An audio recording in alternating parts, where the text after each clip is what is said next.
నమస్తే వార్తలకి స్వాగతం.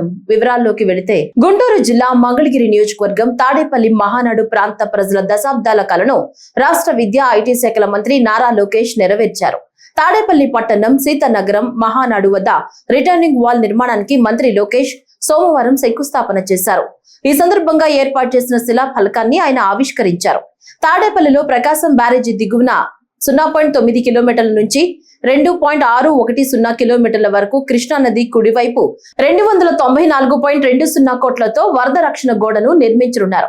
ఎన్నికల సమయంలో ఇచ్చిన హామీని నిలబెట్టుకుంటూ మంగళగిరి నియోజకవర్గ అభివృద్ధికి మంత్రి లోకేష్ పెద్దపీట వేశారు.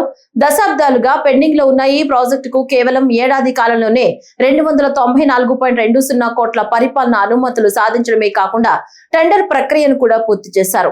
అమరావతి రాజధాని పరిధిలోని కీలక ప్రాంతాలకు జాతీయ రహదారి 65కు రక్షణగా ఈ రిటర్నింగ్ వాల్ నిలవనుంది.